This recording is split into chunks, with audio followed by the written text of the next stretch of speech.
अगर आपके पास भी एक पुराना सिस्टम है और वो काफ़ी स्लो हो चुका है तो आप उसमें एसएसडी इंस्टॉल करके इसको फास्ट कर सकते हो। ये करना यहाँ पर काफ़ी आसान है। इस वीडियो को आपको पूरा देखना है, मैं आपको बताऊंगा कि कैसे आप अपनी पुरानी हार्ड ड्राइव को रिप्लेस करके एसएसडी को इंस्टॉल कर सकते हो। तो सबसे पहले यहाँ पर समझते हैं कि जिन लोगों को नहीं पता एसएसडी और एचडीडी में क्या डिफरेंस है, तो थोड़ा सा इसको समझ लेते हैं। उसके बाद बताता हूँ आपको कि कैसे आपको जो है इसको इंस्टॉल करना है। जैसे कि आपको दिख रहा होगा यहाँ पर कि ये दो यहाँ पर मेरे पास एक एचडीडी और एक है एसएसडी। तो सिंपल ही है। सबसे पहले यहाँ पर साइज का डिफरेंस है। इसके अलावा यहाँ पर एक लैपटॉप की भी एचडीडी है मेरे पास, तो लैपटॉप की थोड़ा सा छोटी होती है। लगभग ये दोनों सिमिलर ही होते हैं, बट इन दोनों में डिफरेंस क्या है ये समझते हैं। एचडीडी की अगर बात करें तो इसके अंदर एक डिस्क लगी होती है जो रोटेट करती है और उसमें हमारा जो है डेटा सेव होता है। यहीं पे अगर मैं एसएसडी की बात करूँ तो यहाँ पर कोई भी यहाँ पर मूवेबल पार्ट नहीं होता इसके अंदर। ये वैसा ही होता है जैसा आपका जनरली एक मेमोरी कार्ड होता है, बट एचडीडी के अंदर जो है एक मूवेबल पार्ट होता है जो मूव करता है और उसमें जो है डेटा सेव होता है। तो इसकी वजह से इसकी स्पीड भी कम होती है। इसकी जो स्पीड अगर बात करें तो 30 से 150 के आसपास जो इसकी रीड एंड राइट की स्पीड होती है। और ये वाली जो हमारे पास SATA एसएसडी है ये इसकी स्पीड है 545 Mbps। और इसके और भी टाइप आते हैं, तो इसके जो हाईएस्ट जो अगर बात करें NVMe एसएसडी की तो 3000 से 35000 तक की जो है आपको रीड एंड राइट स्पीड मिल जाती है। तो यहाँ पर क्लियर है, रीड एंड राइट जो स्पीड है इसकी वजह से ही जो है एसएसडी फास्ट होती है। इसके अलावा कॉम्पैक्ट डिजाइन के साथ आती है और साथ में ड्यूरेबिलिटी भी इसकी काफी अच्छी होती है। इसके अलावा लेस यहाँ पर जो पावर कंज्यूम करती है और साथ में जो इसमें कोई भी नॉइस जो है इसमें नहीं आती। जब अगर बात करें एचडीडी की तो ये जब इसके अंदर जो प्लेट होती है, जो डिस्क होती है, जब वो रोटेट करती है तो यहाँ पर साउंड हमें आती है, तो इसके अंदर थोड़ा सा नॉइस भी होती है। एक और चीज आपको बता दूं कि एसएसडी जो है काफी महंगी होती है और एचडीडी काफी सस्ती होती है, तो ये भी चीज आपको ध्यान रखनी है। अगर आपको डेटा स्टोर करना है तो इसमें आप कर सकते हो।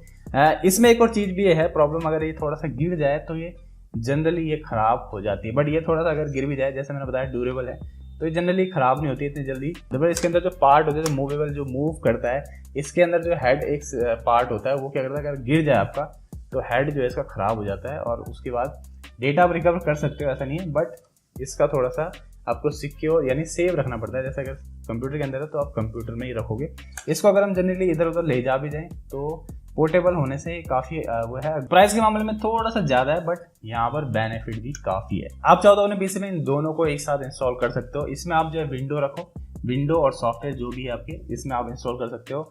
और जनरली इसमें आप जो है डेटा स्टोर कर सकते हो अपना, क्योंकि ये सस्ती होती है, इसे आप बाय कर सकते हो ज़्यादा स्टोरेज के लिए। तो चलिए अब देखते हैं इन दोनों को इंस्टॉल कैसे करना है। तो यहाँ पर मेरे पास एक पीसी है, ये काफ़ी स्लो चल रहा है। इसकी स्पीड आपको बताता हूँ कि बिना एसएसडी के ये कितना यहाँ पर टाइम ले रहा है बूट होने में, और आफ्टर एसएसडी के कितना जो है यहाँ पर फास्ट हो जाएगा। एक और चीज़ यहाँ पर आपको बता दूं, अगर आप एसएसडी इंस्टॉल कर रहे हो, इसको फिलहाल आपको रिमूव करना है। सबसे पहले आपको इसको इंस्टॉल करना है और इंस्टॉल करना आपको बताने वाला हूँ। बट एक और चीज़ आपको आनी चाहिए इसके साथ, आपको विंडो कैसे इंस्टॉल करनी, जो आपका ऑपरेटिंग सिस्टम है जो भी आप यूज़ कर रहे हो कैसे इंस्टॉल करना है। इसके लिए आप वीडियो देख लेना, काफ़ी सारी वीडियो अवेलेबल है यूट्यूब में कैसे जो है इंस्टॉल की जाती है विंडो, अगर आपको नहीं आती है तो। और फिर भी आपको अगर कोई कंफ्यूजन है तो नीचे कमेंट कर दीजिए, हम इसके ऊपर एक वीडियो बना देंगे कैसे विंडो को इंस्टॉल किया जाता है। तो चलिए फटाफट से देख लेते हैं कैसे इसको इंस्टॉल करना है। तो चलिए इसको करते हैं ऑन, देखते हैं यहाँ कितना ये टाइम ले रहा है। यहाँ से मैं टाइमर भी ऑन कर देता हूँ, तो फटाफट से देख लेते हैं।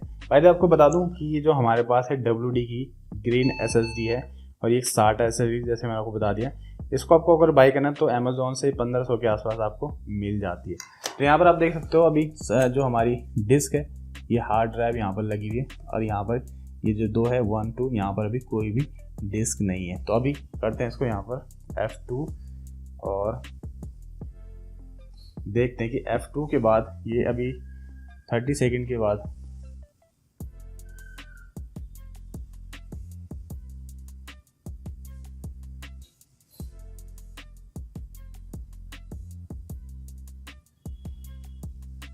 तो टाइमर यहाँ पर चल रहा है, लगभग 1 मिनट होने वाला है और अभी ये जस्ट राउंड राउंड घूम रहा है।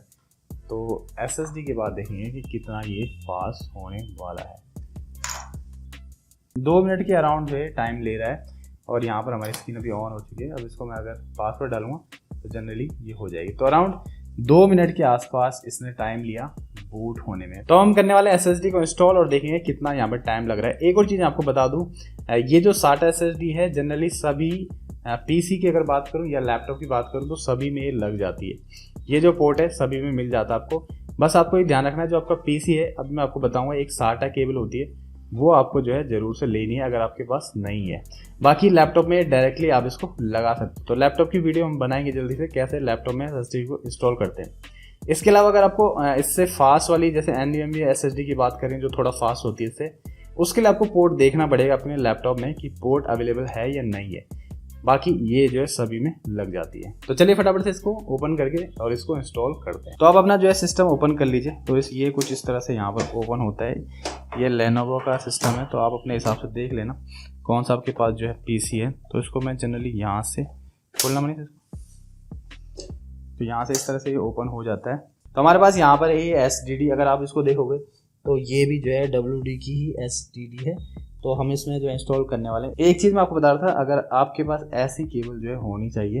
अगर आपके पास ये नहीं है तो आपको ये अलग से लेनी पड़ेगी। तो इस वाले सिस्टम में हमारे पास क्या था, ये जो हमारा CD-ROM है इसके लिए ये SATA केबल थी, तो हमने इसी को यूज़ कर लेते हैं। तो काफ़ी सिंपल है, आपको क्या करना है, जो SATA वाला ऑप्शन है पहले तो आपको पावर लगानी, जो हमारे पावर है SMPS से, ये आपके पास ये जरूर सभी के पास मिल जाएगा एक्स्ट्रा। अगर आपके पास नहीं तो आपको ये CD-ROM वाला यूज़ करना है। और ये जो SATA वाला ऑप्शन है, जो SATA केबल मैंने आपको बताई, ये यहाँ पर आपको जो है इंस्टॉल कर देनी है।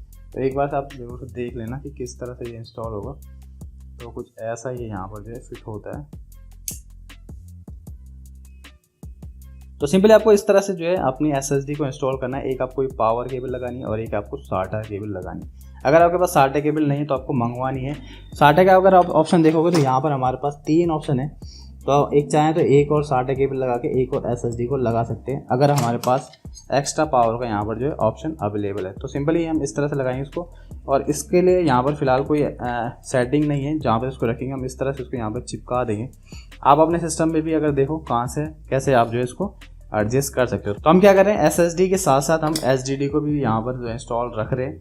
इसको हम यूज़ करेंगे ऐसा डेटा के लिए, और इससे हम करेंगे यूज़ विंडो और एप्लीकेशंस के लिए। यहाँ पे आप देखोगे तो रैम है यहाँ पर लगी हुई, ये 10 GB की रैम है। तो रैम भी इंपॉर्टेंट है, रैम भी आपके पास अच्छी खासी होनी चाहिए, जिससे कि आपका सिस्टम जो है फटाफट से बूट हो जाए। तो मैं इसको करता हूँ बंद और फिर देखते हैं इसकी स्पीड।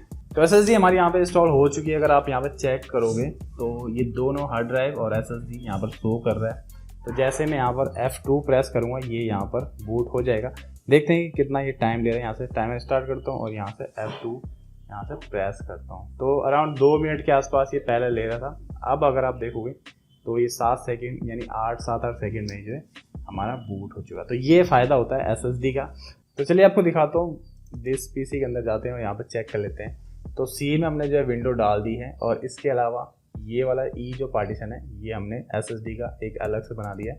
तो ये 2 पार्टीशन हमारे SSD वाले हैं, और ये जो हमारे 3 पार्टीशन आ रहे हैं D, F और G, ये हमारे SSD के आ रहे हैं। तो इसके अंदर आप देखोगे F के अंदर भी यहाँ पे सिस्टम फाइल्स हैं, क्योंकि SSD के अंदर भी हमारी जो है विंडोज़ थी पहले। तो इसको मैं फॉर्मेट कर सकता हूँ, इसके अंदर से जो डेटा है वो निकाल के फिर मैं इसको जो है फॉर्मेट कर दूंगा। तो ये हमारे जो है डेटा के काम आ जाएगा। तो बस ये थी आज की हमारी वीडियो। आई होप आपको ये वीडियो पसंद आई होगी। अगर आपको लैपटॉप में SSD को इंस्टॉल करना है तो काफ़ी आसान है। जो लैपटॉप की हार्ड ड्राइव होती है इसको निकाल के आपको सीधा ही SSD वहाँ पर इंस्टॉल करनी है। वहाँ पे कोई केबल, SATA केबल का कोई लफड़ा नहीं है, डायरेक्ट आपको इसको निकाल के वहाँ पे लगाना है। एक और चीज़ आपको बता दूँ, अगर आपके लैपटॉप में NVMe लगाने के लिए आपकी मदरबोर्ड में स्लॉट है तो आप NVMe SSD लगा सकते हो। वो जो है इस वाली SSD जो SATA वाली SSD है उससे भी फास्ट होती है। तो आज की वीडियो के लिए बस इतना ही। आई होप आपको वीडियो पसंद आई हो। कुछ पूछना तो कमेंट कर देना, और अगर आपको लैपटॉप के अंदर भी करके बताना है कि कैसे इसको इंस्टॉल करना है तो हम उसको वीडियो बना देंगे। आपको बस क्या करना है, एक कमेंट डाल देना। तो मैं मिलता हूँ आपको नेक्स्ट वीडियो में।